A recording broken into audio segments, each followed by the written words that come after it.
Welcome to the GreatBase Tennis Podcast. I'm Steve Smith along with the two Mikes, Mike McLaughlin and Mike Valentine. Wave the camera, guys. Great to have you here.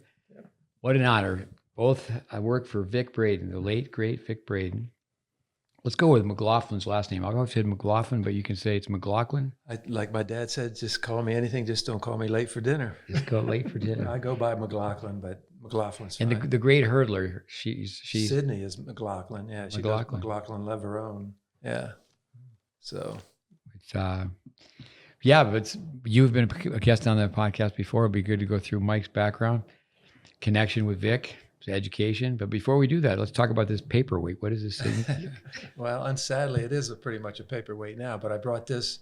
We came to visit Steve's program here, and it's just as wonderful as the last time I saw it, way back in Florida, many moons ago. And I wanted to show the kids what it took for Vic to capture those high-speed images that slowed things down, and we were able to show exactly what was happening with the tennis player's racket and body. And he did it with this. This was his bread and butter workhorse.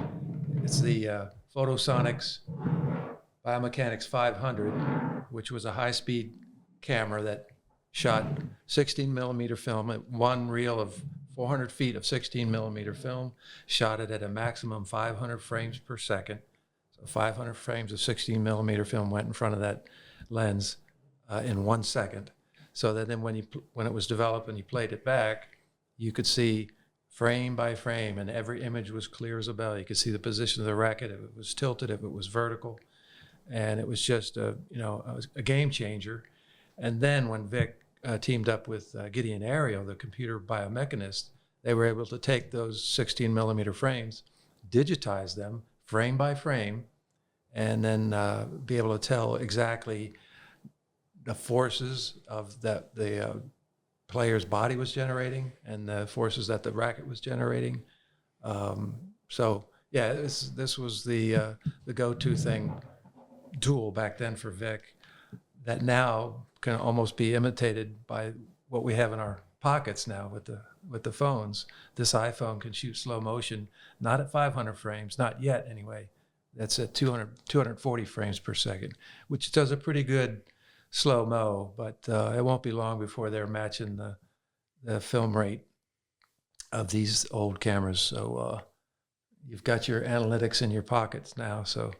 Yeah, if you ever helped Vic with when he's traveling, the shoulder bag, you grabbed it, then you knew why the bag weighed so much. I didn't weigh this thing, but it's got to be about 15, 20 pounds, you think? Wow, yeah.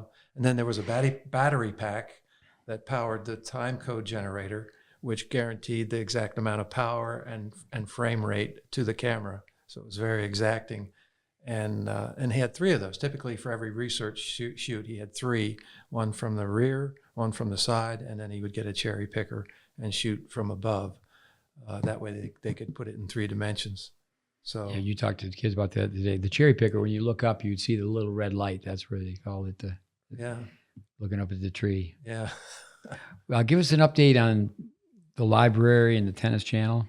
Yeah, there's some really good news on that. Vic's extensive library was purchased by the Tennis Channel 2 years ago, I'm guessing, and they really went gangbusters on it and digitized almost all of it. They still have some audio to do because Vic had a tremendous library of audio. Like Steve said the other day, if you sat down to lunch with him, he hit the record button on his recorder. So he captured a lot of great audio. And what we're going to do is try to get that, what they've produced so far, get it out to a group of, we're calling an idea pool, folks that knew Vic, were close to Vic, that can help the Tennis Channel with ideas of what to do with this enormous library now. So there's a lot of potential there, a lot of possibilities of bringing Vic's work into the 21st century, using the work that he did in the 20th century, which still is valid, still holds up because it's based on physical laws.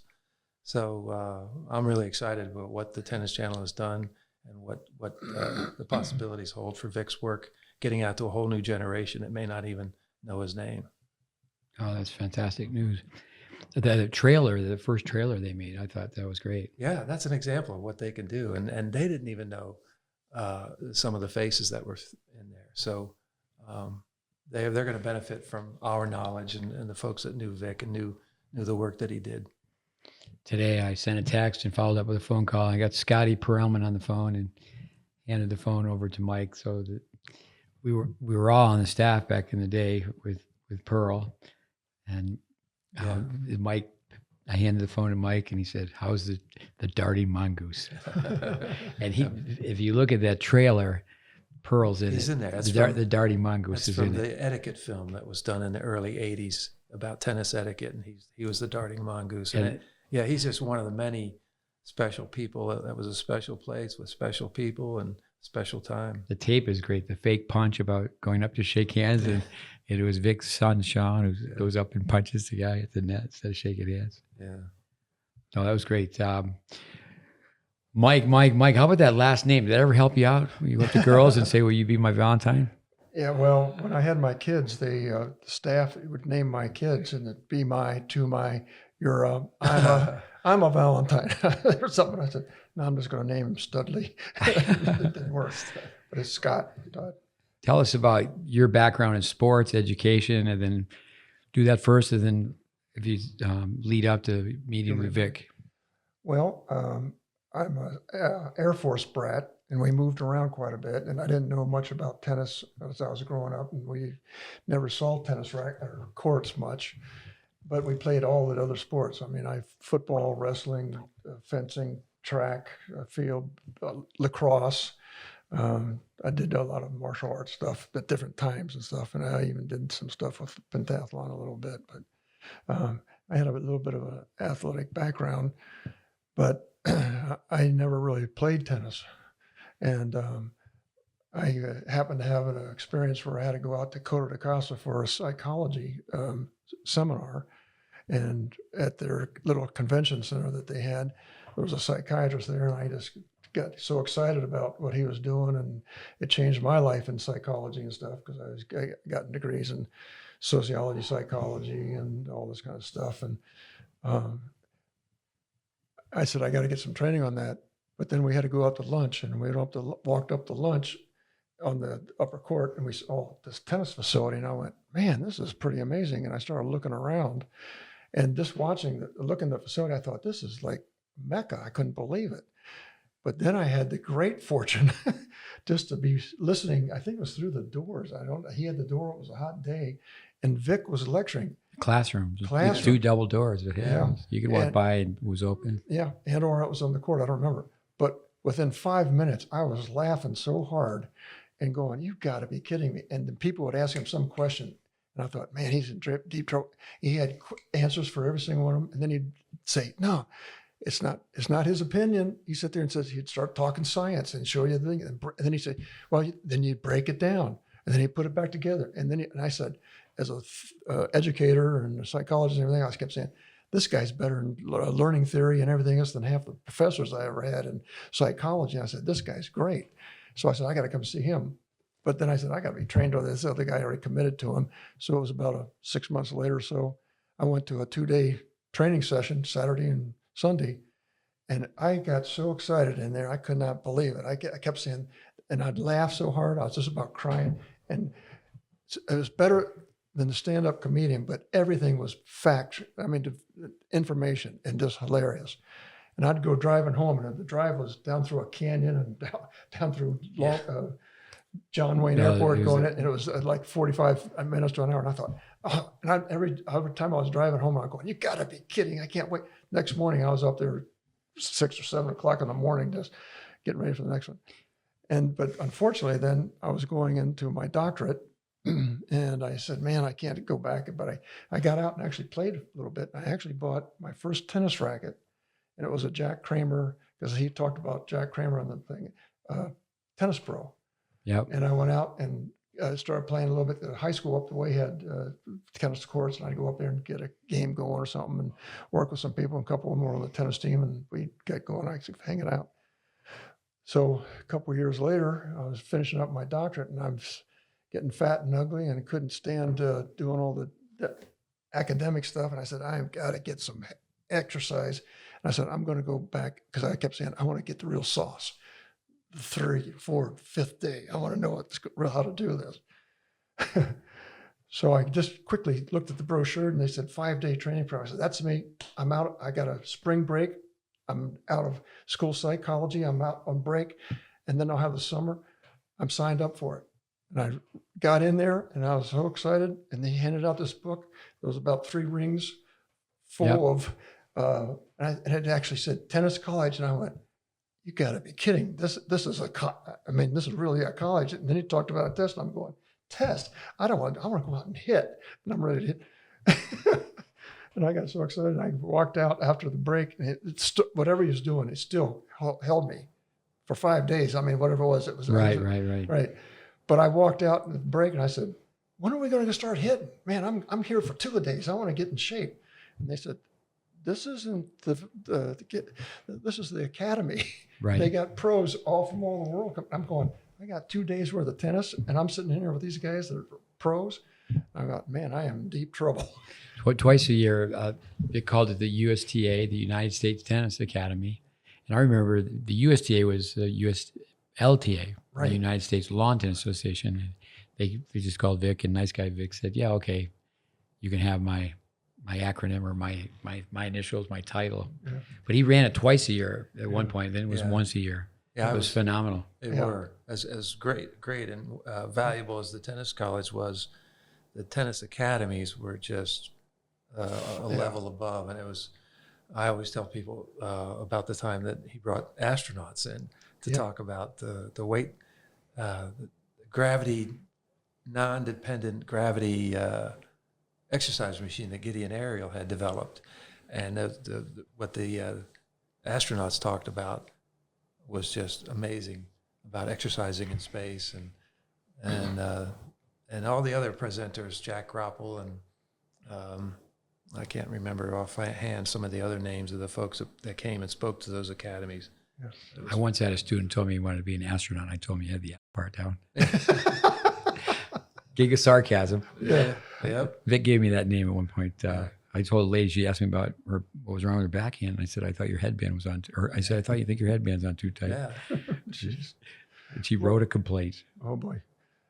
Well, the outcrop of all that, I guess, was that I got 5 days of that, and I said, "What do I do?" And I asked some of the pros that it taught me for the 2 days. I remember who they were, and I went up and I went, "Hey, I thought we were going to hit and all that stuff." And they said, "It's the academy." And I said, "Man, I really wanted to be able to hit and stuff." And that's somebody, and I don't remember, and I thought it was you. It might have been Tom Morphle or somebody, but he said, "Well, why don't you tell Mary Lay that you want to be a coach and you can shadow all the coaches and learn how to do this, and then they'll check you out and mentor you and all this stuff." And I said, "I'm off this summer. You got it." And I was out there that whole summer and I just ate it up. And Yeah, the title was To Observe. You be an observer. Yeah. And there was sometimes 2 on a court. A coach would be given a lesson, and for like six of the Vic Braden Tennis College students, and there'd be 2 people studying the coach. Yeah, it was a two-way observation. You observing the program and how it works, and then you being observed. Right. Yeah. Well, I guess they must have been observing because I had no, but one of the things that happened, something came up after about a month and I had 2 in there. And I think I was a fairly quick learner, but they had some type of special deal where they overbooked and they said, "Okay, we need an extra coach." And they said, "Okay, Valentine, you want to do this?" And I said, "Oh, you bet." And of course they got you guys had something where you checked off they kind of self-rated themselves. So and they'd always give me the lower ones, I'm sure. But that was my cup of tea because I said, I know how it felt not to do this and do this, but I know how to correct some of that stuff. And I've been an educator for years. And I just picked up and I just saw, when I saw them within sometimes 5, 10, 15 minutes, pick up and learn something just like that. And they got the concept and I went, "You've got to be kidding. I wish I could do that in therapy." I mean, you go too big. Well, let's back up. Obviously, you're a quick study. Even before you got the deep dive into academia, tell us about how being a wrestler and a football player helped you understand more about Vic. Vic, I liked what Tracy Austin wrote one time, is that he was both a comic and a scientist. Yeah. All that's usually not too many comics are that scientific. No. Right. But tell us about your childhood wrestling and football and how that helped you even understand Vic more. Well, I was on a couple championship football teams and got to be captain on both those different times, different places, 2 different wrestling teams, a couple championships difference. And I wrestled for about 15 years, high school and college, and then afterwards. And I also coached both football and wrestling, and had some championship teams on that. And then after I got my doctorate and was doing some other things, I came back and I walked back to the university. I had to get some letter of recommendation or something from some of the former professors at California State University, Long Beach. And I saw the dean and I said, "Hey, do you guys ever need anybody in terms of teaching, counseling or psychotherapy or anything like that?" He says, "Yes, in fact, we're hitting you." So I got, all right. So I decided to quit being a school psych. And I went in and started teaching for 3 courses, 2 or 3, and I started private practice. And I did that for a short period of time. And then all of a sudden, the wrestling coach got canned. And they came up and said, "Hey, Valentine, you used to be a wrestler here, and you wrestled all this type of stuff and qualified for the NCAAs and all that." And they said, "Would you want to coach this wrestling team? And then I'd be full time." I said, because that time I was saying, "Yeah, I need to make some money." I said, "Sure." And I had a good time, but I didn't realize the administration was setting it up so that it last year, and then they dropped the whole wrestling program, period. And they had dropped about 3 more because it was the Title IX when they're shifting over. Right. A lot of those programs went. So I did some of that and I coached there. But the part that helped out for me is I had 2 or 3 of the greatest wrestling coaches, and they had the same sort of style. They're funny, they're pretty good, but more importantly, they were scientists too. They'd say, "You can't do it this way. You can't bend your elbow backwards and do this particular move, but you put it on your butt and reach from inside out." And that was just like, you just got, and you started learning gravity and you started figuring out how to do that. And then you figured, and for me, I always like to figure out a better way of doing it without having to spend as much time and energy getting hurt. And when I went in and watched Vic and some of the things he was doing, it was the same thing. He's talking about efficiency. And he said, "You can do it this way and kick it under, shoot it out underneath your armpit and do this. But if you want to do this and not have to use it," and then vectors and forces. I mean, I can remember people stepping this way and then swinging this way. And you'd say, if you take and move this way and then swing this way, you'd get the force. And it was just my language. I don't know what it was. The humor, the stuff. And the people, in the psychology field, that a lot of people like to fight over all kinds of stuff. And then they'll give you different theories and they back and forth. But when people would ask Vic tough questions, I mean, he didn't back off them or anything else, but he just said, "Here it is, and this is the thing." And he says, "It's not opinions, here's the dimensions of the court, and you can't do this." I mean, when he started doing 19.1 degrees and people swinging all over the place, I'm like, "You've got to be kidding." You mean all I got to do is go like this, bend my knees and lift the belt? I said, "Lifting, I know how to lift." I mean, in terms of wrestling, you pick him. If he didn't lift right, you paid the price. And then, you've been a resident of Costa de Casa, Right. where the famous Vic Braden Tennis College was for a long time, and Vic was your next door neighbor. Right. Well, my wife and I, after I got going and so forth, we decided to build a place out there, and finally I had some money to start doing that. And Vic was there initially and then went out to the desert. Right, I remember that. And then when he came back, he bought the lot across from where I was. And my wife and I were there for 30 years. But back in those days, it was very reasonable to be there, so to speak. And we got in there early. And I think now everything so expensive, it's just crazy. And then Gideon Ariels is still a resident of Kodo. And Gideon was there, and then that was another realm. I mean, when they started talking, and they get this thing going, and then they'd start, because I got to drop back. I think the first 2 days of the academy, or not the academy, but the program, I learned more tennis in 2 days than I've watched some of the other pros that I've worked with to help out and doing some other types of things that they've had working with people for a year. And they're still doing the same old things. And with Vic, within 15, 20 minutes, you'd see the difference. People would know it. And this is what got me excited.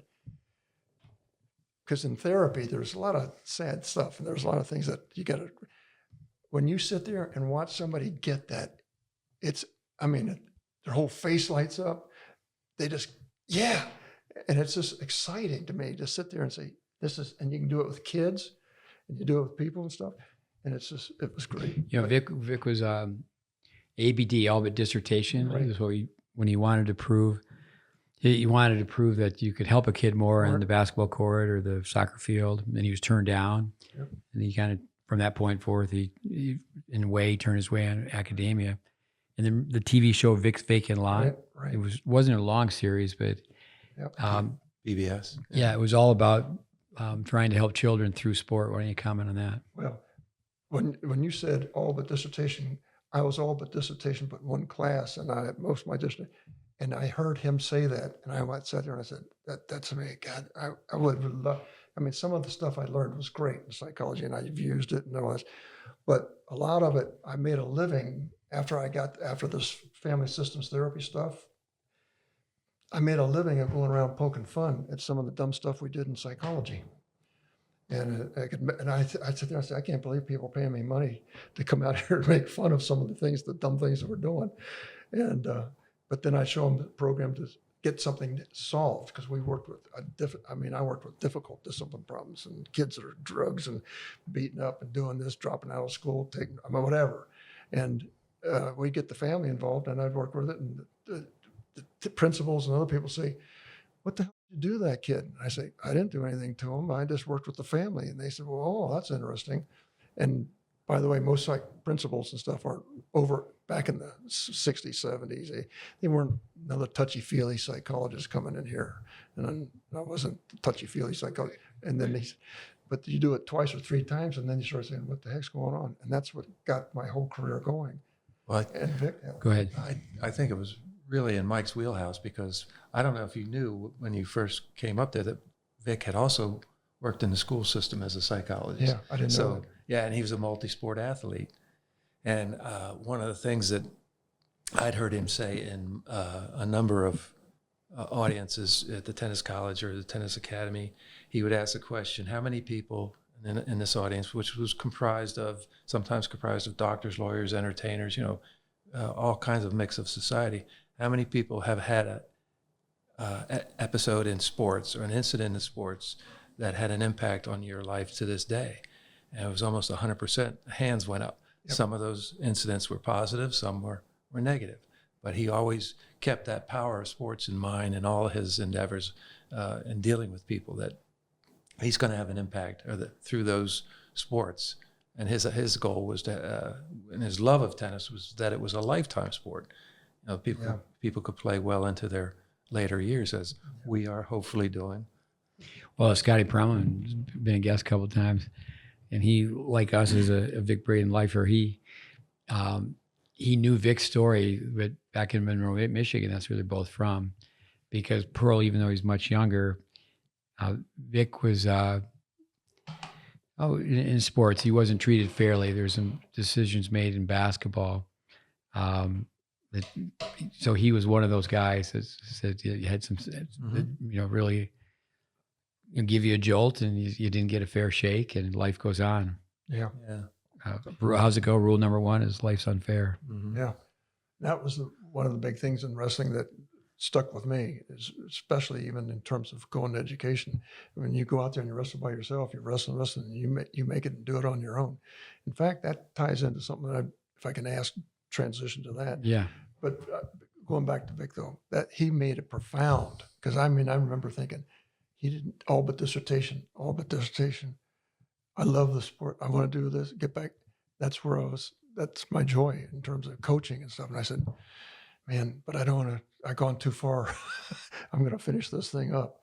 But that was part of everything in the sports, because you had bad days and good days, but you got to learn to be persistent.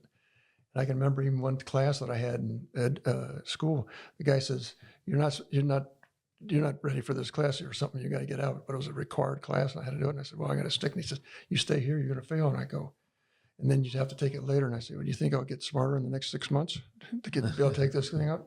I tell you what, I'll take your course. and I'll figure out what you're doing, and I'll work like crazy, and then I'll come back, and if I don't pass it, I'll take it better, but I'll have a better chance of getting it. And that was what was going on, and that's what I sort of got from Vic too. I mean, he seemed to always find something positive, and just have a way of doing things that need to make people feel good. Yeah. Yeah, and I think a lot of people misunderstood his humor, which the psychologist in him knew it was a tool for. He knew his humor was anxiety reduction. You know, he knew that people were coming in to have Vic talk about their movements, their body, their attitudes toward the sport, and he put them at ease with his humor. It was intentional. He was a naturally funny guy, if you knew him personally, but he knew that his humor was a tool. It was a psychological tool to reduce anxiety so people would learn faster. And I'm going to chime in on that because the very first day I walked into that, I came in there with a old wrestling gear on type of thing, had an old crummy racket that was used, and I had it out there, and we had to walk out and get our picture taken. Yeah. And we lined up, and everything. I'm standing back there, and I'm going, "Holy crap, man! I mean, I haven't hit a ball. I have no clue." And I'm coming out here, and I are smart. I'm supposed to be good. I can play football. What the hell? I'm going to hit this thing, and he'd take a picture and then fight the funniest thing on it. But even with all that, I mean, even I sat there and I go, I'm going to make a fool of myself sitting out here in front of all these people that know how to play tennis. And I go, dang. And then you get into it and you say, who cares, man? He is just great at doing that. Yeah. Vic had a line, you say, oh, that kid's got class. I mean, that's what Vic was. He was just classy in every way. Yep. Yeah. Going back to, you said there's some examples of how dumb things were done when you were first working as a psychologist. I tease people and say, hey, Steve, what do you do for a living? I say, I fight ignorance every day. It's, two levels of ignorance. You don't know, and you don't know, you don't know. But in the tennis teaching world, it seems like that's just hard to believe that people are asking you that question. What are some of the things that come back to your mind when you think about that back in the day? Well, one of the things, I think I wasn't immature, but in terms of lack of knowledge, in terms of the tennis world, I was very ignorant because I had a strong bias and again, more from football and wrestling and and also we had coaches that demanded we had sportsmanship and you did this and I don't care if you want to you should go out there and you actually shake their hand and look them in the eye and do this kind of stuff. But I mean, I was ignorant on it. And when I did watch sport, I'd always watch sports and I always did sports and I watched tennis and I happened to watch a couple players and I sat there and I thought, these guys are idiots. And that's just my young youth looking at this. Right. I said, if those guys were on a football team or a wrestling team, and especially if I was coaching or even in the college level coaching, if they act like that on a tennis court or something like that, I mean, on a wrestling court, I mean, somebody would take them out or not take them out. So not like fighting or anything, but I mean, put them in their place and say, this is not the way you're acting. Well, the timetable, you're probably referring to like a Jimmy Connors and a John McEnroe, right? Yeah, I didn't want to mention names. And I sat there and I went, you got to be kidding. And so that was my attitude. And then I walked in and saw Vic doing this stuff and the science and the sharpness and the humor. And I'm going, you got to be kidding. And I started saying, oh, there's some really great people here. Then you start getting the rest of the knowledge of the background. It's like, again, the ignorance of it. Jimmy Connors is one thing. He certainly took a couple of history classes because when McEnroe came along, a journalist said, it seems like you're behaving better. He said, no. He said, it's just that John McEnroe's on the scene now. And I'm still like Lenin, but he's like Stalin. Well, that was it. But the thing that also impressed me in terms of the coming back to some of the psychology part, is Vic made a comment one time about there was a book out called Inner Tennis or Tim Galloway. Something. And he was very polite, very fun, and everything was funny about it. But he says, well, if you have no forehand, backhand, volley, or serve or something, you just be content, happy, inner-peaced loser. And I started laughing. He said, well, if you learn the strokes and then you get really in good shape and you know what you're doing and you have some basic strategy and you know what to go with, then if you have some issues or problems, maybe you can go do that. And at the time, I thought that was hilarious. Yeah, for a psychologist, Vic would be the first one to say it's physics first. Yeah. You don't want to go to battle with a pea shooter when your opponent served. It's a bazooka gun. Well, my standard joke when I was used to lecture all the time on this is, you know how many psychologists it takes to change a light bulb? It only takes one, but it takes a long time, costs a lot of money, and the light bulb's got to really want to change. And I'm sitting there going, you got to get it. And then especially when I was dealing with the kids and stuff like that. I mean, the kids they say, screw you, I'm not going to do this. And they say, they got to want to do that? No, but I can show you how to do it. I thought you were going to say 1,000, one to hold the bulb and 999 to turn the house. What happened is because I had the psych background and my psych shifted because I got also a cognate in clinical psychology and psychopathology, and I just reamed those guys out now in terms of a lot of stuff that's going on with that. And they've made big deals out of making everything a disease and everything's going on. And I sit there saying, no, they're just people that haven't been taught. They're not trained. They don't know the skill. You haven't taught them how to break it down and get it going. And what happened is I was at the university there, and they had some rules where you had to be a psychologist, Division I coach, or been in Division I athletics or something, and they wanted sports psychologists come doing that. And I had taught sports psychology down the bottom end of the campus of Long Beach. So the Olympic Committee called up and said, I understand you're doing this and this, and we'd like you to come down and be trained and to be a sports psychologist for the Olympics, because this was in 80. The Olympics was 84, but I think we were starting to do the training in 81 or 82 or something. And I said, oh yeah, I'll come down and do that. And I did about 3 or 4 of them, but I was watching some of the things that the psych people were doing and some of the things that were going on. I'm sitting there going, you've got to be kidding. It was like, it's like they were talking inappropriately sometimes about certain people in terms of their sports and what they're doing. I'm saying that's number one wrong. But then the other thing was like, it was rah-rah-ree, we got to beat the Russians and we got to be number one and going like, I said, that's not my sports psychology. My psychology is going to be a lot different than that type of thing, and that wasn't there. And also at the time I was finishing 2 books, or my second book on therapy, and I sat there and I said, I can't do it. But they wanted me to work with one of the teams, and I said, no, I can't do that right now. And I was lucky because then I was gone.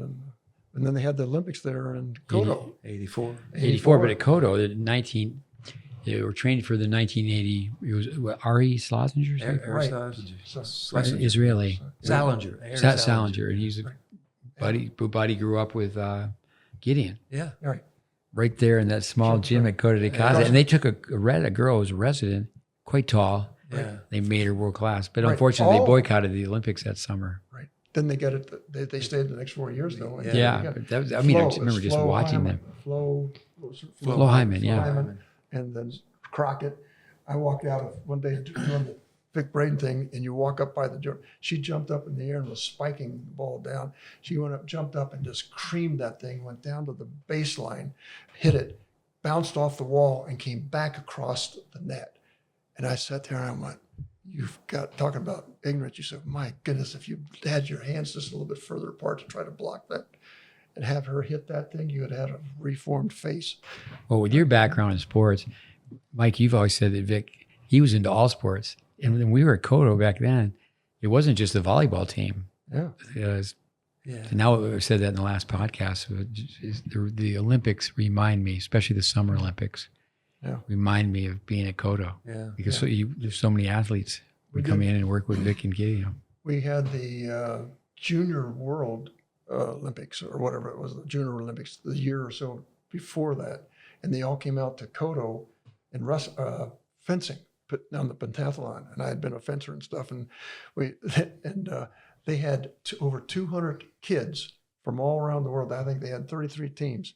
And guess what? Every single person had a fight or compete against 199 other people all during the day with that old horse-covered ring, about 100 degrees. And with all that equipment on, and it was amazing. Everybody was cramping up. It was Poor kids.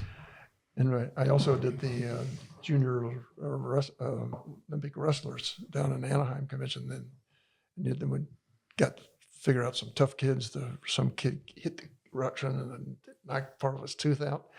And we came up, we said, okay, we'll take you over and get you to a dentist and do this stuff. And the coach comes by and he goes, no problem, man. I have to take, pulls the thing out. He says, he's okay. And I'm like, oh my gosh, you gotta be kidding me. But anyway, it was exciting. With Coda de Casa, it's amazing too, the people that were well known, whether it's through politics. I remember Andrew Young, he was a mayor of Atlanta. Just so many people. Then June Lockhart, Lassie's mom. I mean, just so many people went through the tennis college. The Boone family was out there. Yeah, Michael Chang. He lived at Coda when his brother was coaching him. Yeah. I think he still lives at Coda, doesn't he? I don't. No? Michael Chang doesn't. I think he's down in Newport Beach. The old estate that he had up on top of there, I think they had about 26 acres up there on the back top of the hill. Somebody else has it, and they're trying to sell it out. But it's I remember one time going to my group, and no one was there, so I went to the Vic Braden Pro Shop and said, "Hey, my group's not there." Oh, they left a message for you, Steve. A group of ladies. They had gone down where they had the horses at Coda, and they were watching Paul Newman ride a horse. So old blue eyes. So I walked down for a few minutes, and I said, "Oh, ladies, enjoy the rest of the afternoon." they that was their thing. They were watching Paul Newman ride a horse. Yeah. We had a lot of people come in there. The whole Love Boat group came in a couple times. Chevy Chase came in a couple times. He was a permanent fixture, Chevy Chase. Yeah. With the Vic Braden Library, Mike and I were talking about it. We're talking about different sports. Artis Gilmore, I think he's 7'4". I was given a VIP lesson. 7'1". No, you got it wrong. I checked it out. It's 3. 7'3". 7'3". So I'm giving him a lesson, and I said, you can't hit down on your serve. I said, you're too short. He goes, no one in my life has ever told me you're too short. Yeah. But somewhere in that library, it's Vic Braden who loved basketball. That was his go-to sport. Yeah. I mean, he was a great tennis player. He won the high school state championship in Michigan 3 times. Yeah. Played at Kalamazoo. He's a college. football quarterback. Yeah, football quarterback. Little guy, too. Yeah. A basketball player. So he was, you see the film, Braden is stuffing basketballs. And then Artis Gilmore stuffs in basketball. And then Vic stuffs in basketball. And the camera fades away. And Vic's jumping on a trampoline because he was like 5'6". I remember when he walked in the door, I put my hand up like that, and he took his hand down and covered the whole hand. And just doing that, and I just went like, "Nice to meet you." He had to bend down to get underneath the door to come into the clubhouse or the. No, I'll tell the story about David Hartman, who was on Good Morning America, and I was teaching. They weren't going through the college, but they were there as a family taking lessons. So I was assigned to give them lessons. Vic, at lunchtime, I told Vic, I said, he was a pro baseball player. I remember my mother watched that TV show every morning. And I said, he really likes golf. Vic goes, okay. So they filmed his golf swing. Yep. And like a few days later, it was David Hartman's golf swing. At that time, Gerald Ford, the president, his golf swing, and Jack Nicklaus. Yep. And it was just, there was so much positive energy. And I think it really started with Vic. Up every morning, pep in his step, but it was all sports. Yeah, and he also did great things. I was also when I was at the university, I was the title they gave me on coordinator of the adult learning disabilities program, and so I had about 15 training psychologists and stuff that would work with people that had learning disabilities or had some type of special needs, and. We had all kinds. We had it was the blind. We had the blind Olympics on campus, and we had 20, 30 countries coming from all over the place, and we had all the different accommodations and different things that they did for all that. And one of the things that I remember with Vic was he had a elementary school group or something, and he had a kid that wasn't very good coordinating. He was elementary teacher for a while, I think. And the kid had a problem with his one eye, and he couldn't catch, and he had trouble with coordination. And some of the kids were kind of making fun of him. And all of a sudden, he just figured out, again, accommodations and things. He was always looking. The other reason why I think I really like Vic too, it wasn't the problem that was the issue. And you didn't have to diagnose, and that's the mother big key that I have as a psychiatrist. I hate people labeling people and calling them this and that. Something, oh, you're a this and this and something else, and you got this nonsense that you're there and you got an issue of some type, and let's figure out a way to solve it. Figure out a way to modify it. Figure out how to change and teach it some different way. See if you can get into their world and figure out what's going on, or to do something. And he was always problem-oriented, solution-oriented. And what he did is he took all the rest of the kids and they put a patch over top of them. Yeah. And then they had to go out and play baseball or something like that. None of them could catch. Well, yeah, they were making fun of the kid. Actually, the Right. memorial is on YouTube. When Vic was working in the school system, 25 years later, well, that's another thing. I'll come back to the 25 years. But when he's working in the school system, one of the kids from that baseball team, they were making fun of the kid who couldn't catch with one eye. And Vic said, hey, okay, everybody tried to do it.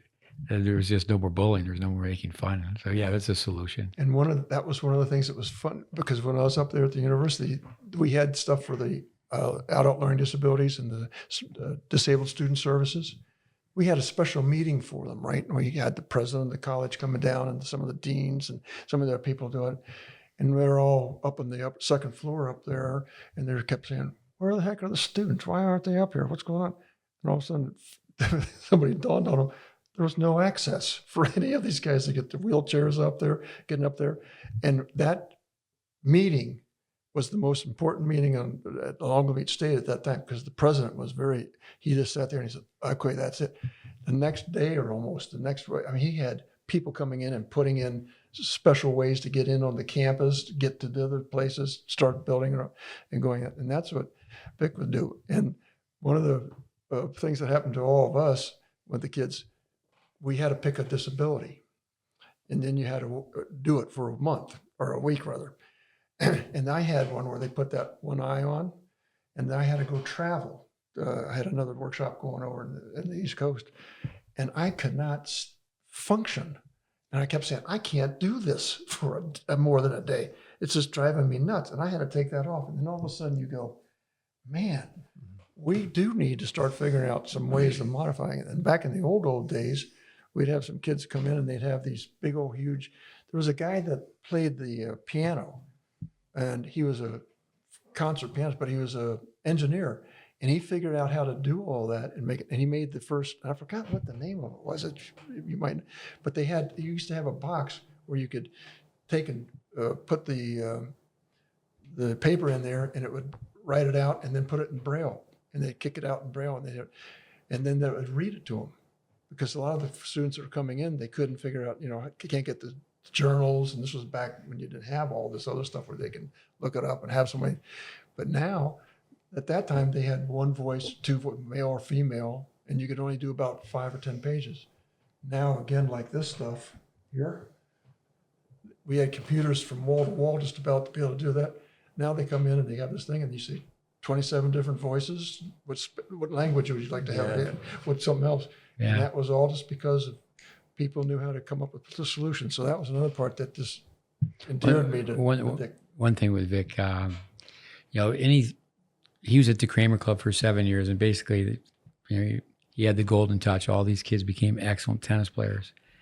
But Vic, he was just as excited, just as pumped up.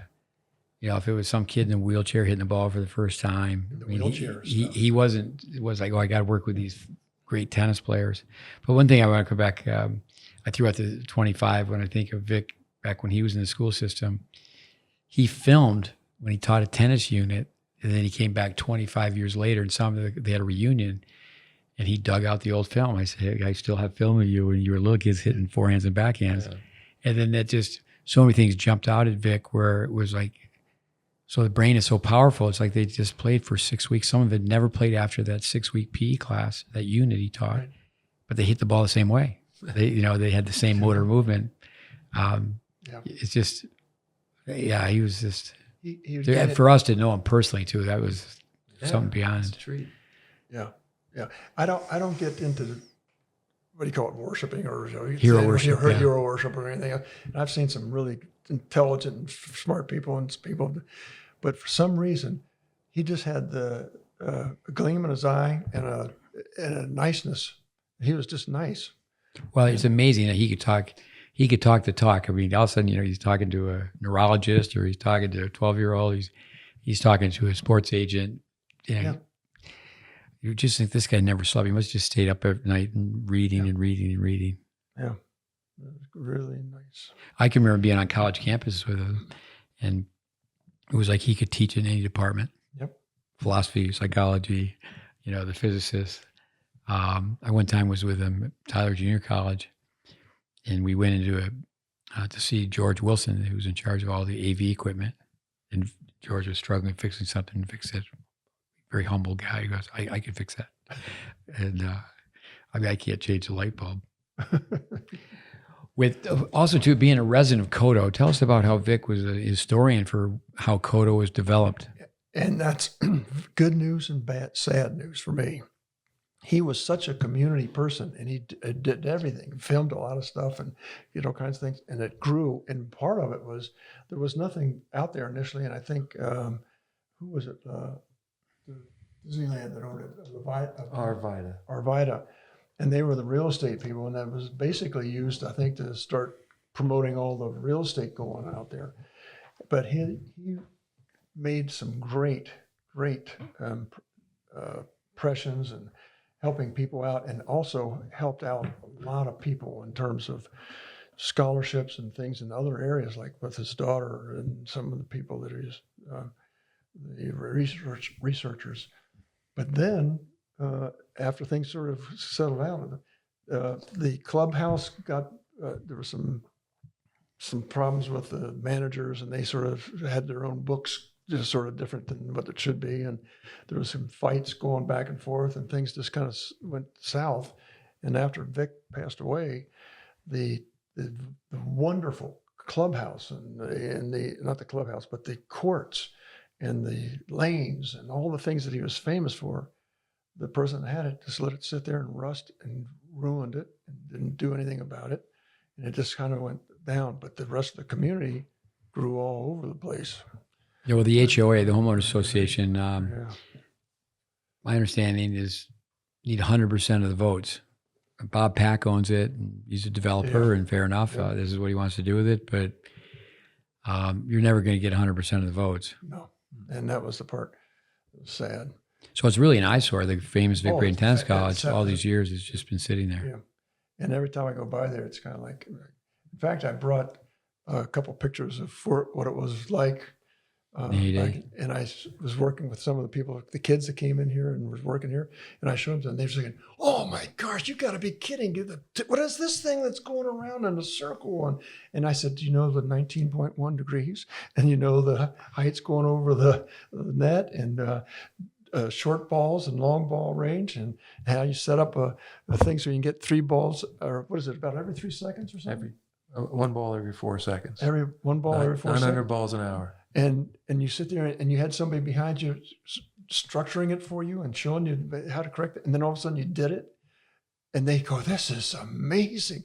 Why aren't there more like this?" And I'm going, "I are dumb, man. I have no clue."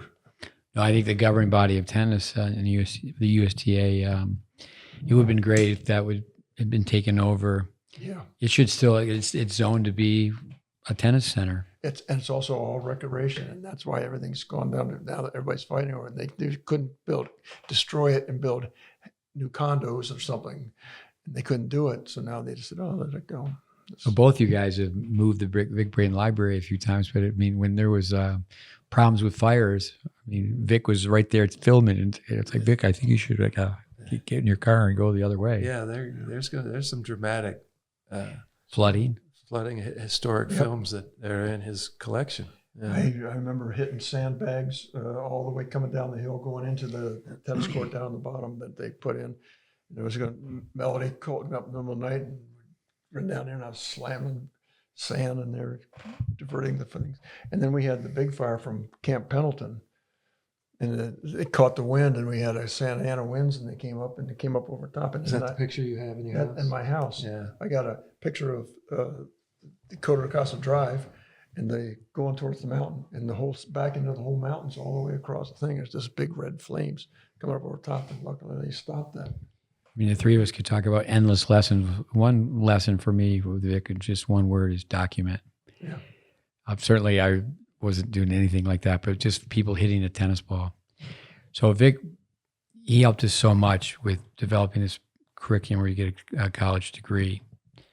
And we use his books, we use his tapes.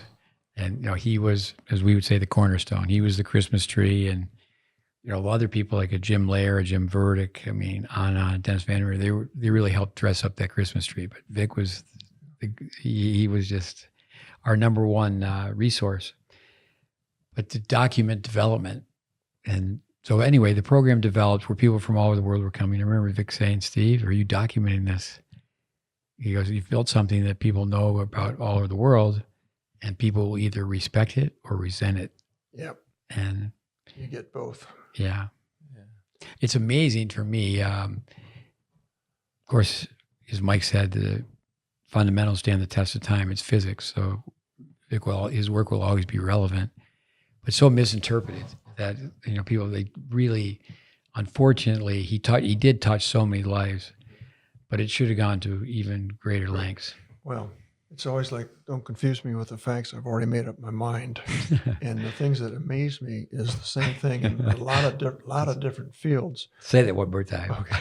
Don't confuse me with the facts. I've already made up my mind. Yeah. And the thing that cracked me up is I'm seeing it all the time now. And the people are coming in and they're teaching things that I would say don't make much sense in terms of trying to keep the ball in the court. And it's very, very difficult. And then you'd have such a easy correction, and you could do it within a couple minutes in some cases, at least the knowledge portion of it in terms of getting it. With Vic, a compound word would be guesswork. Yeah. I mean, Vic Braden, if you really paid attention, he just eliminated guesswork. Yeah. And that's the part that the people would argue about, though, and they wouldn't change. And the thing that's also for me is you got the information, but they don't do anything. That's okay. But then they'll go right back and do the exact same thing over and over and that's over. when you get into the psychology of change, I know. which Vic was And so big on. But you know what? He had a way of getting it going, though, and much more so than some other fields. I mean, some of the psychology. Because he would lay it out to him. He would talk about if the fear of change was greater than the fear of losing, then you didn't have much hope to change. But if the fear of losing was greater than the fear of change, then you had a good prognosis, is the way he put it. Well, it's been fantastic having the two of you here. We've had some classroom sessions with parents, coaches, and players. And, got a little bit of laughter from this daughter and mom when I said, I say, "Hey, Mom, has your daughter ever said that she hates playing pushers?" All that stuff comes from Braden. Yeah. Because, her swing, she releases from the wrist. I mean, Vic Braden were at war with the wrist. And now people racket at speed, turn the doorknob. Right. And windshield wiper. And another one today was the pain of change is greater than the pain of losing, because if you're beating somebody 6-3, 6-3 on a regular basis, you change your game and now you're losing 6-0, 6-0, the ego can't take it. I want to go back to losing 6-3, 6-3. Right, respectability. But that was another thing where it's just you could just tell the reaction on the mom's face, like, "Oh, okay. So it's okay. It's okay. Let's take some steps back and let's lose for a while. It's not a problem." Yeah. Not intention. I mean, Vic Braden, Mark Hamill said this the other day. You just say one thing. Basically, you're going to the net to lose at a faster rate. Because that's a young kid who's 4 foot nothing. They're going to get past and they're going to get lobbed. Right. And it's like, I'm not going in there. It's like if you hit a short ball short, it's like throwing up a hand grenade and running underneath. Yeah. All those. But here's what Braden was. We got some laughs on reminiscing with. If you call someone up and they answer the phone, attack. That just means they hit short. Yeah. If they're home, that means they hit short. If they were really good, they wouldn't be home. They'd be out on the tour. Yeah. He was. Yeah. The one thing about Vic, I mean, a psychologist, but a self-made biomechanist. Someone that I was spoon-fed. We all were. At the same time, Jack Grapple, he came out and he's part of those United States Tennis Academy associations. But the one thing about Vic is that Joel Trucker says it so well about people forget that Vic was around the pros. And he was a really good player. He says he was a donkey, but he was good enough to, To hit how many, against those guys, well, how many kids people say, well, yeah, when I played Bobby Riggs, yeah. Riggs started using gamemanship. Braden's best shot was his backhand. Actually, the poster out front that Steve Campbell, the director, has up, and it's a sequence of forehands and backhands, and Vic has his racket face where it's slightly open. Like this is a mistake. Yeah. At 55, he took this liquid diet, got really fit, and he said he was going to start to play. I said, I'll coach you, Vic. Arnie Luters, and Vic had the racket face slightly open on the forehand side. And I'm sitting on the bench, and I said, hey, Vic, I got something to tell you. You don't have a Braden forehand. Just start laughing. But when he would play, he'd be out there palm down, like say in the racket, because he needed to close it. You just say palm down, palm down, palm down. That's really how you learn. Yeah. Or someone's trying to, they got a reset swing on the backhand where they go low, high, or on the forehand side, and he would just go high, low, up, high, hold it, up.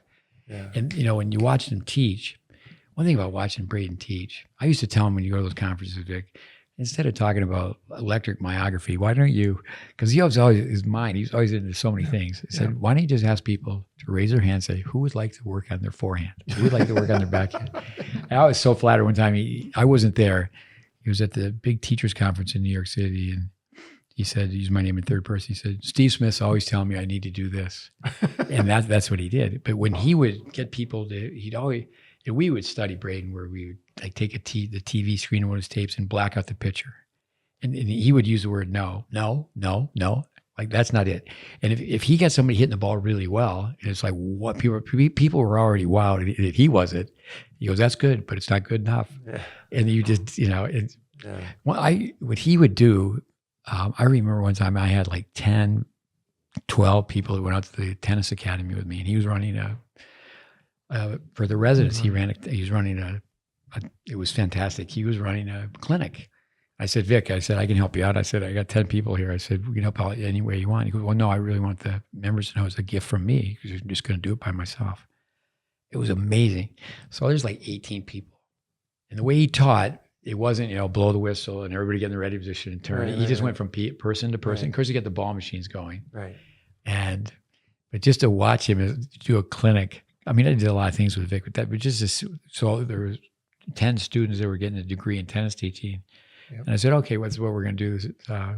Because there was time between when the tennis academy ended, and it was like New Year's Eve, New Year's Day, and then the college would open back up. Right.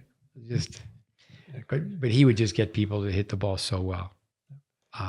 But they, didn't really stay with it because they'll revert back. They got to go, and now they got to do all the reps.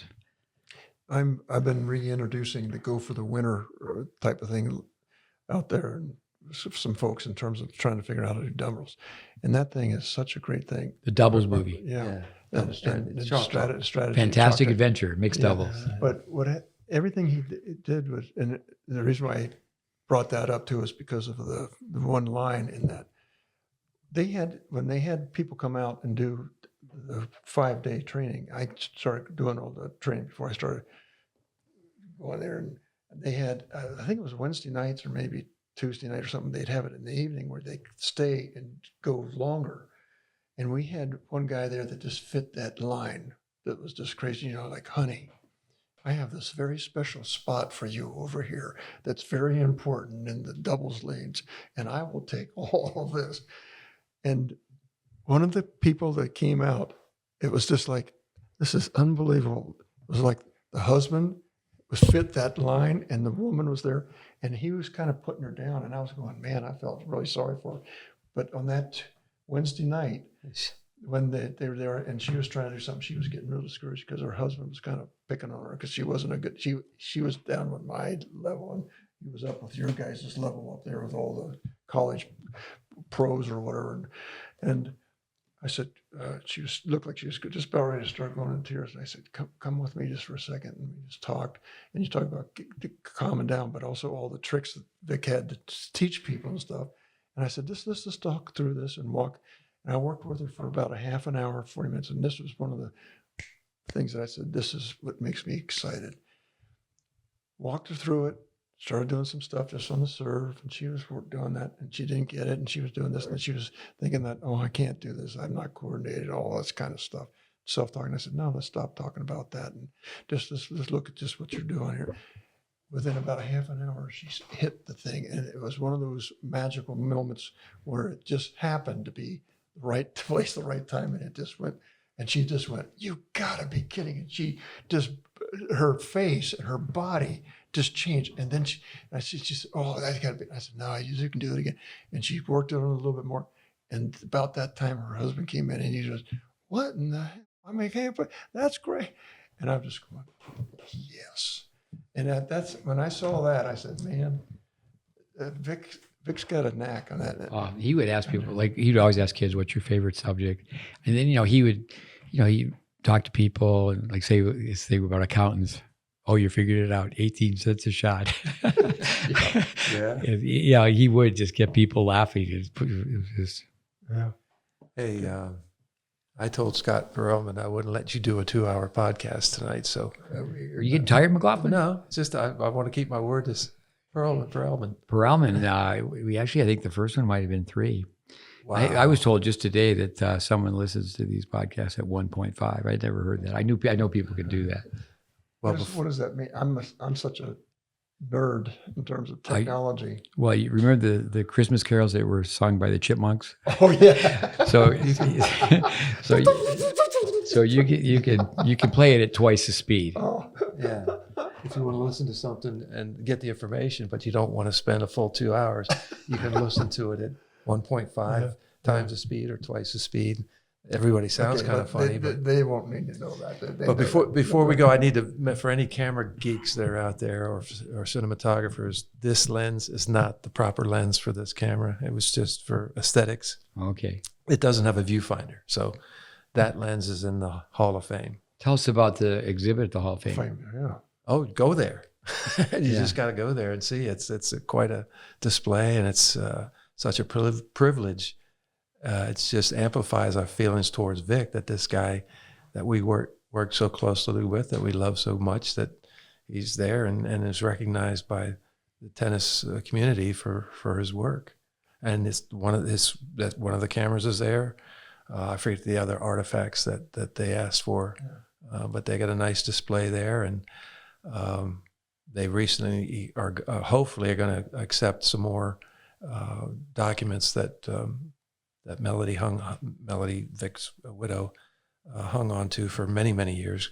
God bless her for doing that, because there's the history of tennis in there. There's the history of Vic. There's the history of Kodo, and there's the history of Vic Braden Tennis College in those documents. So, and even going back to World War II or coming up, or there with what was the woman that was in the CIA or something that worked with that. She was a tennis champion, and you mentioned her earlier. I can't remember the name, but it's just they had old tapes on that. I'm going, my goodness.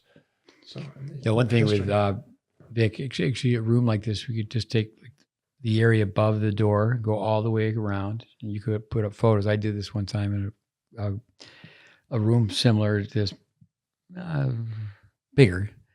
I remember doing it 2 different times, where it would be like, say, Vilas's racket face at the impact point, or Lendl with how it got low and the racket face was close. Just a Braden, what we call a Braden concept, which he would say, don't say that it's don't humanize it. It's a science. But what you could do is you could take great players, like say the Olympic gold on the men's side.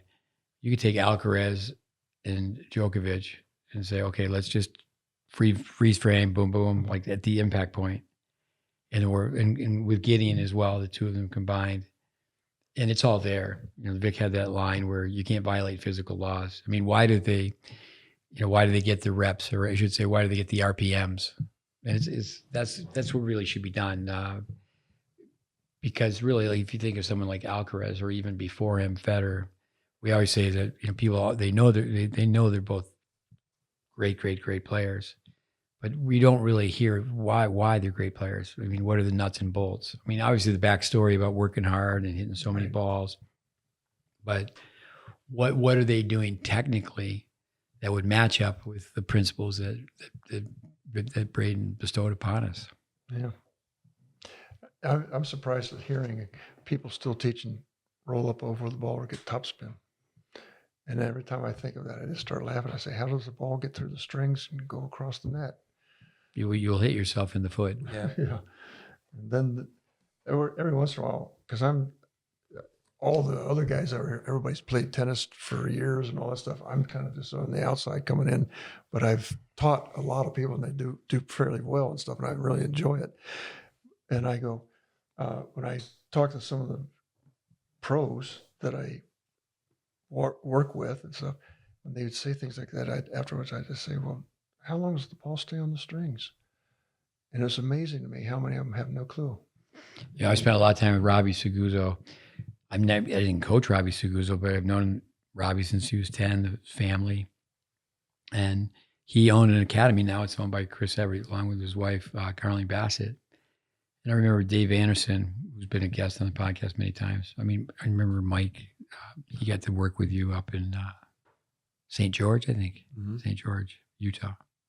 So we're showing him high-speed film of Agassi. Yeah. And, you know, Seguzo, Agassi was very young at the time. Same with Sampras. They were coming up and, you know, good enough to be on the Davis Cup team. And I remember Robbie going, I don't care. I was there. That's not how he hits it. You have to be courtside. And then it gets even worse is that you have to be on the court with him. And, you know, I have to say it one more time. What is it about the facts in your mind? Don't confuse me with the facts. I'm already made up my mind. That's like the best thing. I got to go right down to the bathroom wall. With tell us about your book. You're working on a book. You wrote some in your as far as your career path. How many books have you written, and what are you doing right now? Well, I've got 2 therapy books and a big time manual that have gone on and did very well, and that's how I got my living basically. But I had some serious heart problems, and I had about, I think it was about 7 or 8 heart procedures, and then I had a neck problem and I had some things frozen. And so I really got back into trying to get somewhat fit and working in it. And when I was watching all this stuff, I kept saying, and I had asked people, have you heard of Vic Braden? And no. Have you ever looked it up? No. And I'm going, my goodness, you got to know about this stuff. And so I said, well, maybe there's nothing going out there. And when I'd watch people doing serving, especially, I was going to ask you about jumping up in the air and doing all kinds of technical stuff. Anybody studies, look how, I mean, if I jump up in the air, I'm lucky to clear, 3 or 4 inches or something. And I say, if you go 6 or 7, you must be great. But if you're going this foot, it'd be great. But if you're only 5'6" and you're going a foot, and they're talking about hitting down on the ball, and I'm going, this is not, in terms of the dimensions of the court or anything else, it's a lifting game. You've got to hit up on this thing. And so I said, well, I started, the kids that I worked with, I'd start off with just a little outline. I said, well, do this, and I'd show them a drill, and I'd do that. Then I'd write it out. And I'd say, now take this home and study it and figure out what you're doing, come back and work on this and do this before you get back. And then it gets, well, maybe I'll get a picture of it and show them what's going on. And it started growing and growing and growing. And then I had to rewrite it 20 million times. Now I got 130 pages of the thing, and I got every single step. I go a step-by-step approach to teach tennis or serving tennis or get rid of the palm up. Because even when I watch the women's clubs and stuff, it seemed like everybody was walking around slapping at the ball this way. And I'm going, this is nuts. And you could change that. So I started trying to figure out, again, how do you do it? So I started getting examples, pulling them together. I got some things from you. And then I started watching all the serving experts. And then I started putting my things together that I use. And I ended up with about 36 different drills.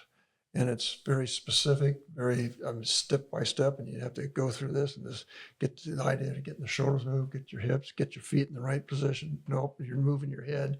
You got to have your head up. But also, the thing that cracked me up is everybody's one arm up, one down, and then they come up, and then they throw it up a mile, and then they stop. And I keep saying, if you're throwing the ball up 6 feet or 10 feet, and you have to wait for the ball to come down, why don't you just start off and put your hand up here, throw the ball up, and hit it? At least you'll get rid of most of the other crummy variables that could go wrong, and you'd have at least some efficiency. Instead, I want everything going fluid, and I want to start turning, and I want you to know the kinetic chain and move from your feet. And so I started writing that, and then I had to explain it, and I'm going. So I spent weeks doing that, and then I'm not a great writer. And I always say, man, it just pains me to do that. And then this guy comes by and looks at it and checks it. I'm going, dang, why couldn't I have thought of that? I just cut it all in half. And it's because Mike's is very detailed, very minute progressions, which for the person, I don't know what brain type that would be, but for the person that learns that way, it'll be fantastic. But I kept saying the same thing, though. But I kept also saying, if I put in videos and another media and they could do it quickly, then what they could do is they could look at it, and if they didn't quite get it, then they could go back and look at the details and read it. So then I tried to put it together.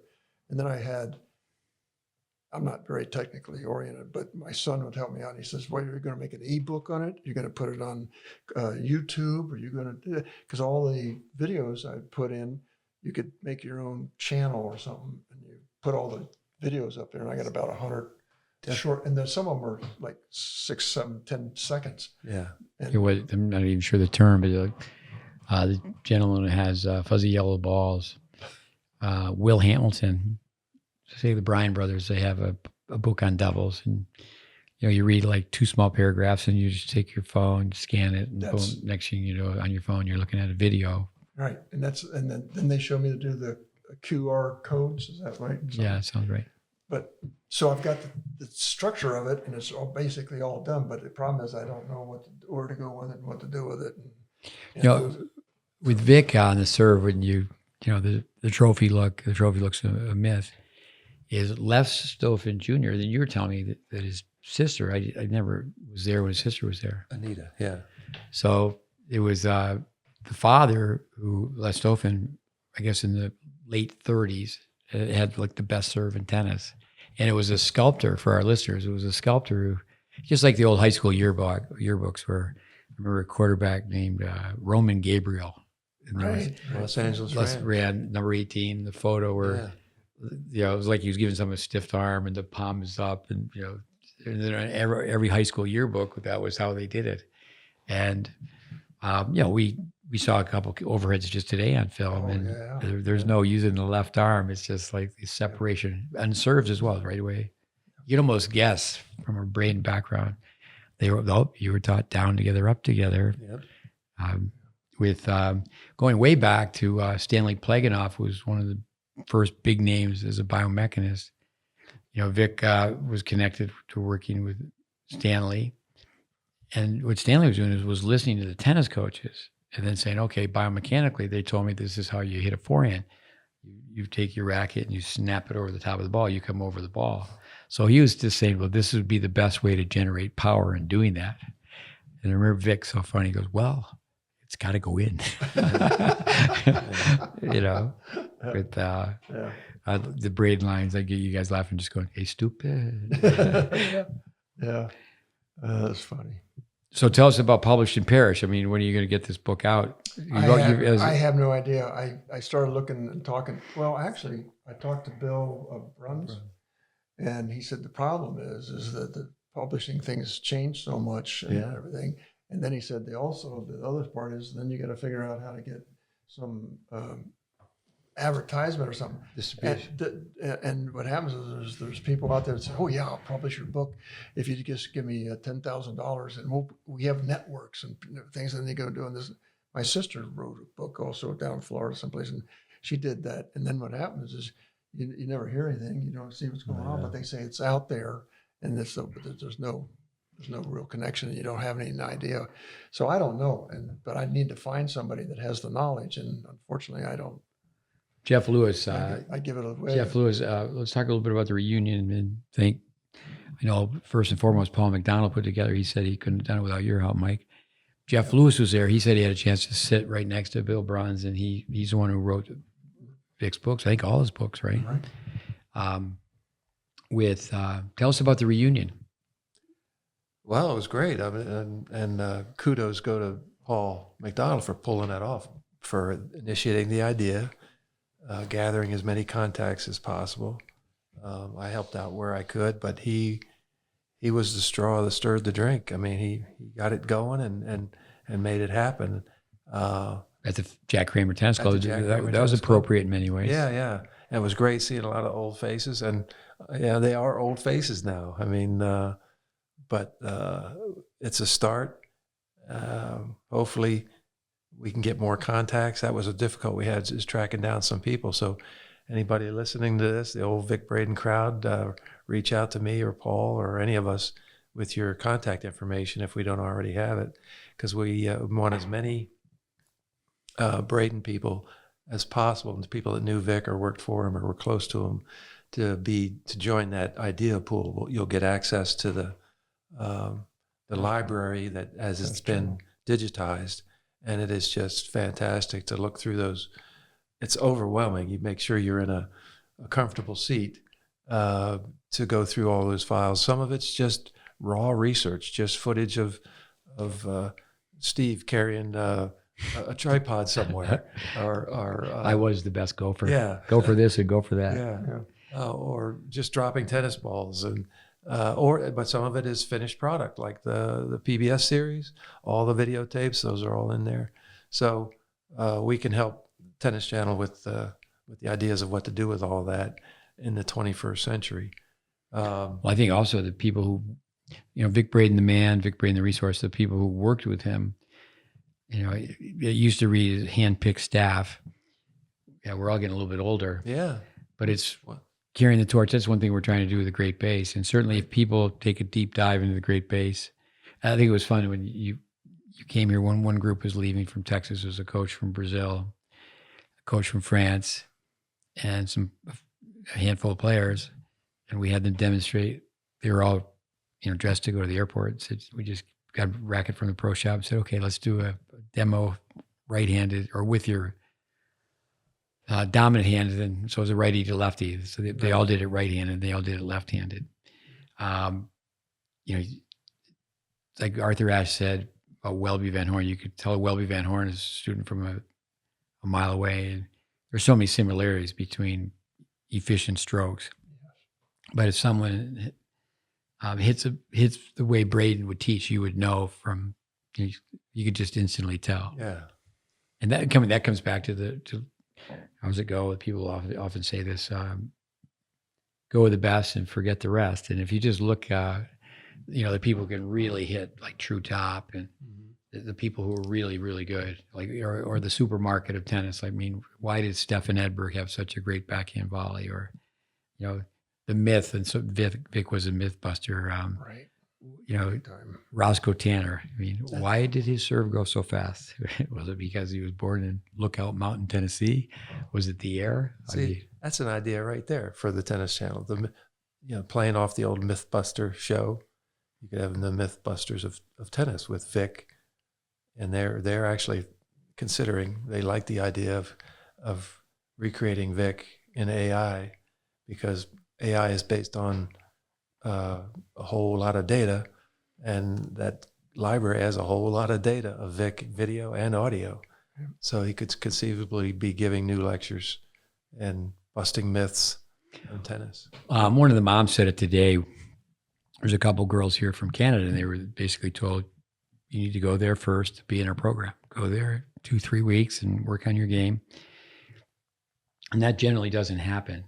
But with Vic, to the TV commentators. So with Pancho Gonzalez, for example, going back to Vic running the tour, I mean, he played on the tour, but when it was, people have to understand, it was the barnstorming days, and he said he'd be a donkey. He was like, you have a really good comic, but before the headliner comes on, Chris Everett's father, Jimmy, would be one of them. George Ritchie, his 2 kids went on to be among the best players in the world. But with, to go back and, so Pancho Gonzalez, Vic said, my job used to be to follow him around and apologize to anybody he insulted. but he did commentating on TV. And I mean, even our nice guy, Arthur Ashe, but like Jack Kramer would just tell it like it is, no, she needs to be able to not back up so far on the baseline. And, with Vic would have all the stats on drop shots. And granted that people are, teeing off on forehands. So like, it's like they're pulling the trigger, they hold it, and they think, well, they're just going to try to launch a missile off the forehand side. And that's where they can then hit a drop shot. But then just the oldie goldie, but I think even like, say, the Bryan brothers, we had someone talking to us just yesterday about Lisa Raymond, great player from Pennsylvania, played at Florida, and she played doubles so well. But it's like, I think just, Vic's thing, laugh and win, the title, go for a winner. Why are people winning, or why did people break records? And the people broke records had skills. And what were those skills? But I think, sometimes that thing about being too politically correct, but Vic would get the message out, and he wasn't the hammer, the velvet hammer, because at the same time he got the message out, he got people laughing and putting things in perspective. Well, going back to the conference down there with Jack Kramer's club, all the other people came in. A lot of them were from Germany, and they taught over there. They had worked in Germany. Yeah, they worked in there and came around. And they would tell a story, completely different types of stories, and very interesting. And you just got a whole bunch on it. But then they'd start talking about the impact that he had in the foreign areas, especially in Germany. And he said he was on TV one time, and I think you were talking about this recently. Something about he showed them how the Americans played soccer, and the Germans hit the soccer ball, and the Americans threw the baseball. Yeah, Mark Hamill shared this story with, he was animated. When it was his facial expressions and what he would do with his body, like how he would imitate how hackers would serve, as he would say, "We toads." So yeah, it was an American kicking a soccer ball and a German throwing a baseball or hitting a serve. And I guess the soundtrack, it broke a record for the longest, the longest laugh. He said that almost like everybody in Germany was talking about it and laughing their guts out, and thought it was so funny that America could come over and do that. And so he just had a good way. Yeah. Yeah. Well, let's just talk about your questions. Maybe we take 2 or 3 and we'll sign off. McLaughlin said no. How about we do 3? 2 or 3 will turn into 23. Oh, let's just hear the questions then. Oh my God. How many do you have? 60. 60. Told you. Ooh, Pearl.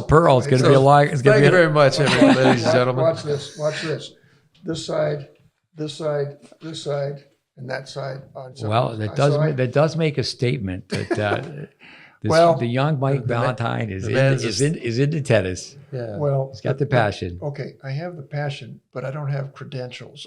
And so that's the part that I'm always, because sometimes when I get around we talk about it, you don't need credentials. I know, but when people have played 4 years of college tennis, and they've also gone to something else, and I had, one of the wrestlers when I was helping out there, the father took second place in NCAAs, but his daughter was a tennis player. And I said, well, if you want, I'd be glad to work with him.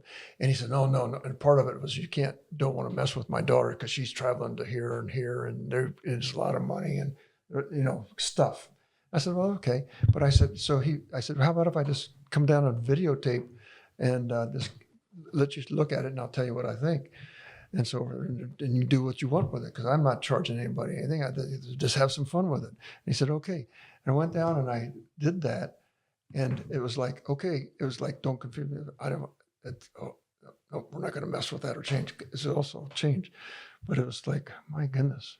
And, when I first got into tennis, I was told you have to be able to play to teach. And at the time, I'm young. It was appealing. Okay, I'd like to learn how to play. It's a bonus. Welby Van Horn, who may have been the best combination of a successful teacher and player, he used to say, if you can play, it's a bonus. Yeah.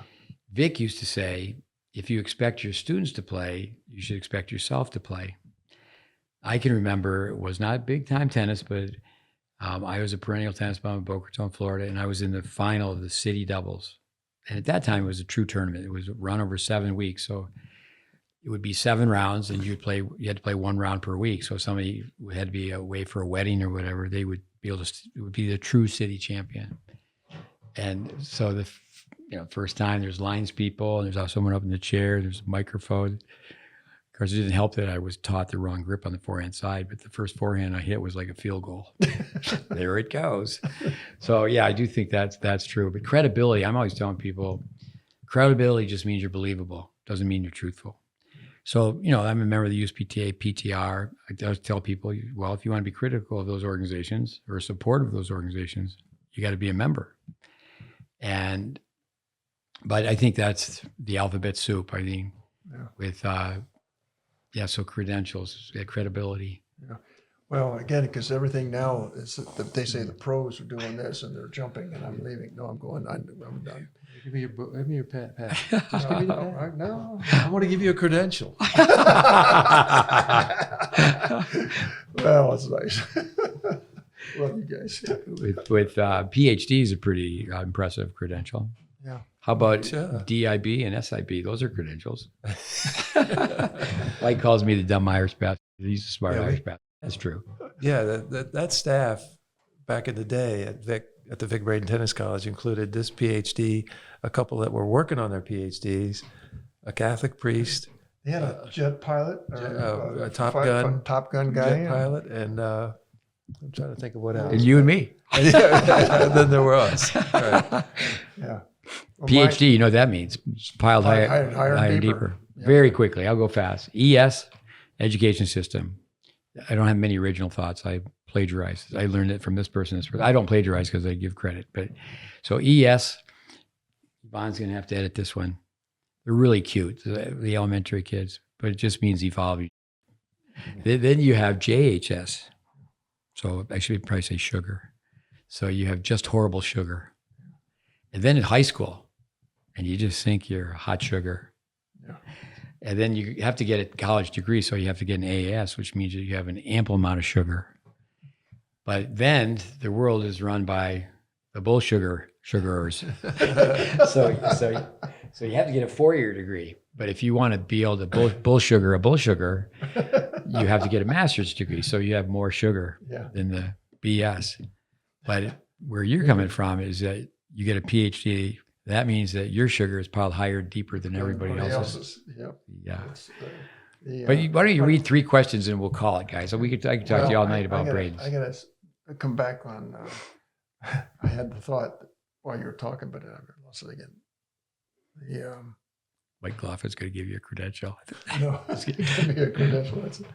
Oh, I had created some of my own. People would talk about in the field of psychology. They'd say, "Oh, this child is conduct disordered," and I say, "Conduct disordered just means that he's just doing something you don't want him to do." And then I say, "Well, we'll figure out a solution to doing that." And the other one I'd have going that was sometimes I don't like to label all kinds of stuff. So, but I said I do have one label, and it's called CH. So we call you CH, and they say, "Well, what's that?" And it's crazier than hell. But that's about all in terms of the label that I'd go. But that was all in fun. Yeah. So You got the poor guy to close his book. That's a good thing. I tried to give him a credential. okay.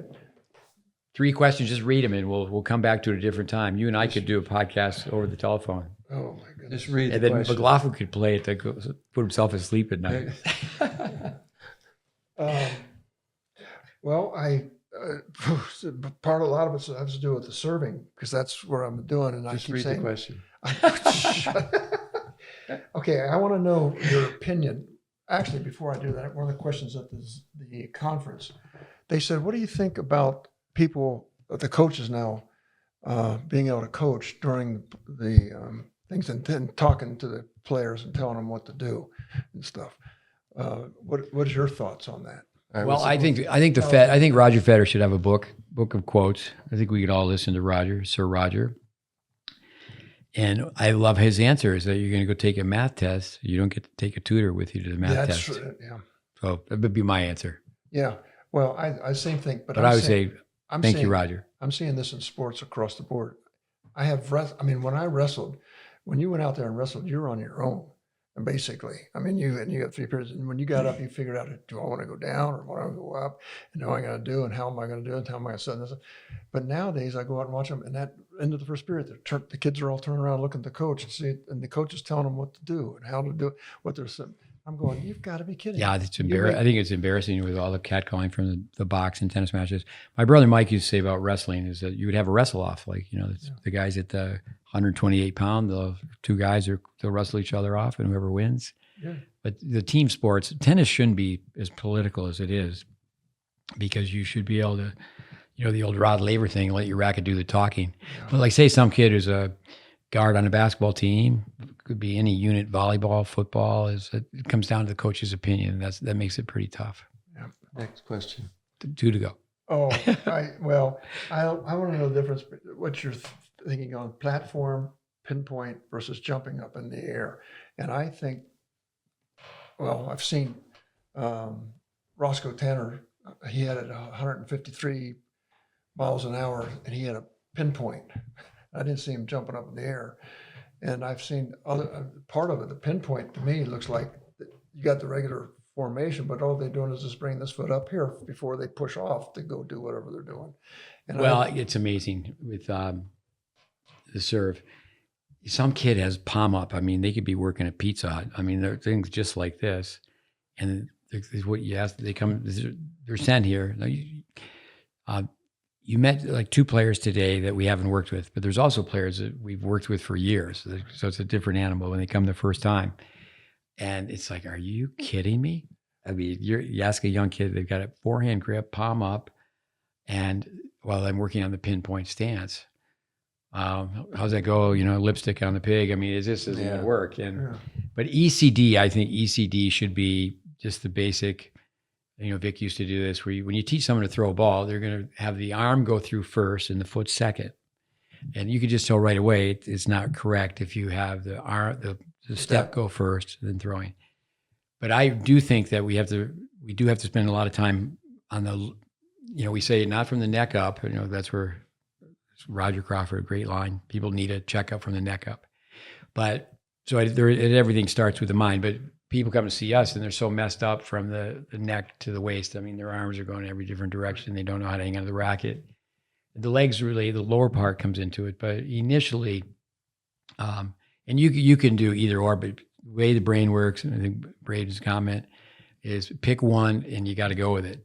Right. I mean, the great players, Gonzalez, Sampras, Federer had platform stances. So you can do either or as long as you get ground reaction force. But when people do it, they need to do it right. I think when people do it, it looks like their leg they bring up it's tied to a chain ball, and they're pulling this big steel ball with them. Right.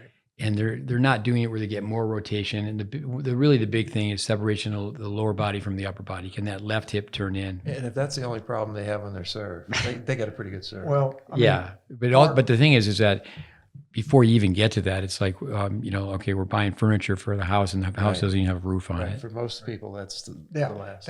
Well, one of my closing lines off of that is I said, I tell you what, I can remember, now tell me if I'm making this up, but I thought Vic served, I saw this, but I don't know what the speed was, but I thought he served off of his knees at over 100 miles an hour and got it in the court. I've seen that a couple of times he demonstrated. Yeah.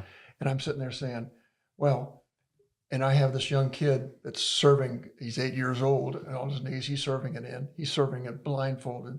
He's got a nice swing. He's coming up and doing this.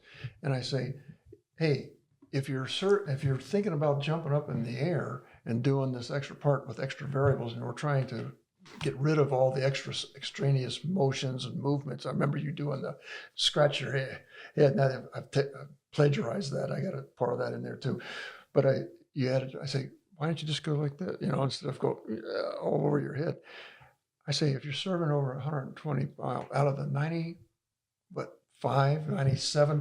of the total population of tennis players in the world, because we're not in the top, you're talking, we got to compare ourselves to some pro. And he's some guy that's the best server in the world. And I'm saying, that's the 1%ers of the world. That's the NCAA wrestling champion out of all the millions of wrestlers going there. I say, I tell you what, if you're serving over at 120 miles an hour and you're consistently placing it and feeling good at it, and from the platform and just coming in like that, good motion, good form, and all that, and then you feel like you want to jump up and start doing and imitate it, go for it. But for the rest of us, why don't we get the one thing with Vic is, like, say his penmanship. When he would sign an autograph, I mean, he didn't scribble his name. right? And, Vic was a showman, but at the same time, he was a very quiet, very reserved guy if you knew him personally. Right. But he would get in front of the crowd, whatever, he could. You turn it on. But one thing with that is that he took great pride in his demos. I told the kids this summer, I'm almost 70. I said, it's official. It's official. I don't do demos anymore.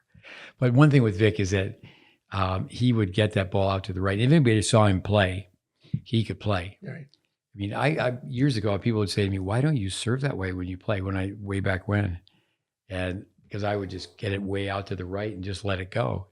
But when I did play, I was programmed. I get that toss over my head. We talked about the other day, Vic said, Steve, you watch me play, he goes, you're rubbing your chest against the cement. So, he would really crack that apple. Vic, he was back in the day where everybody really understood forcing. It was either kill or be killed. Look at Federer.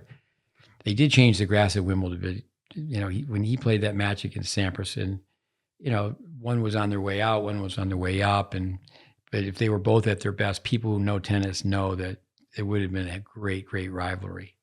Well, they played one time and Federer won. But with that, Federer's game, he didn't use tennis analytics to 2017, is that his own stats, and that's something a good friend of Vic Braden's, Bill Jacobson, is people don't, they throw out the analytics to try to impress us. But I mean, it's very interesting. Like Tommy Paul out of nowhere, he's coming to net, and people are asking, how's it happening? And he's like, I'm just studying old film. I'm watching this guy named Rafter, I'm watching this guy named Henman. Yeah. And we talked about that earlier. It's been great to have you guys here, where it's amazing to me in tennis, where people don't really appreciate the history of players, but also the history of tennis teachers. And what's Einstein say is, if you don't know the history of your subject, you don't know your subject. I think you're down to one more. No, number three. I just want to. That's fine. It's great. But that's why he's so handsome, though. Everybody loves McLaughlin. He gets that beauty sleep, My former wife, she actually, McLaughlin's photo was on the wall, and she stole it. And I said to her, "What are you doing?" It's on video, McLaughlin. Yeah, it's off. You're gonna have to edit that part. Okay. No. We can wrap it up. Why don't you? It's been great to have both Mikes here, Mike and Mike on the mic. What are we gonna write on the bathroom wall? You share that with us, and McLaughlin will start clapping. That's fine. What do we write on the bathroom wall? He's asking. I don't. You got one thing you can write on the bathroom wall. You got to write on the bathroom wall. You got to close it as you're like Kilroy was here. As you're thinking about that, I knew you guys were coming, so I don't drink beer anymore. I mean, I think beer is liquid bread. I do wait when I'm at a table with some adults. I wait to order last, and if one poor guy orders a beer, so he's not drink alone. I have some Irish background. I go, okay, I order beer. So I asked the old guy over here. He said, McLaughlin, you want a beer? He goes, I don't drink beer anymore. And I'm going, what do you mean? Okay, that's what I'm going to write on the wall. McLaughlin doesn't drink beer anymore. Here's my on the bathroom roll for you. You took Latin or Greek or anything? Super abimus. Yeah. I was the worst Latin student ever. It took it 3 years. It was supposed to help me. I don't know either, but it's like I got one line. It says, illegitimus non carborundum est. Don't let the little bastard get you down. and that's great. That's for your critics. Say it again. Illegitimus non carborundum est. I meant the English part. Don't let the little bastard get you down. Because you know what? I mean, I sat there, and that was one of the other things that was just admired, and I admired about Vic, when people actually would challenge, and he just, and it was like, to me, I'm sitting there saying, he'd already told you. He just already showed you. Exactly. He's already doing this. And I said, are you a jerk? Are you an idiot? And then for some reason, it's like, doesn't matter if it was good or bad. They were just pick on something. Yeah, one thing about Vic is that I loved is that don't forget the little guy. Yeah. is that you got to be another Bradenism is you got to be stoked up to work with beginners. It really bothers me, these third base coaches out at weekend tournaments. This kid's really good, and some joker, some imposter comes up and goes, "I'll coach your kid." Yeah. Vic Braden, I have the secret sauce. Yeah. Your kid's good, but they need to meet me. Yeah, and that's sauce. what I was talking about. Yeah. Because he knew his stuff and he could do it, and he could demonstrate and show it, and that's what I liked about it. Well, you got A's in Latin, right? You must have No. That's the one line I know. Agricola, Agricola. That's all you remember, right? That's all I remember. And the only line I know in Spanish. McLaughlin, don't run away yet. We got to wave to the camera. Wait, Oh, okay. The other line I don't know in Spanish, my granddaughter taught me, so it's illegitimate. No, that's not completo. That's wrong. Yo comprendo. No, that's not it. You got it. Come on, dig deep. He's shaking his head. Yo necesito un abrazo. There you go. And? I need a hug. Okay. And from the little granddaughter. You got to be nice. I say that to juniors. They're down and out. I go, you need a hug. And sometimes they say, yeah, so I go over and hug them. Yeah. Usually they say no. Yeah. Hey, Mike and Mike, fantastic to have you here. I know people love this. Wave you by the camera. Thanks, Steve-O. Podcast 2011 in the books. Yeah. Hey, I might have to pester you sometime and tell me where to go with that. And you can say, go to some other place. That's a great effort, though. 60 questions. Jeez. Wow. Yeah. All right. Wave you bye, guys. Bye. Thanks, listeners. Thanks, Ciao. Yvonne. Yvonne gets this all together. He's the man.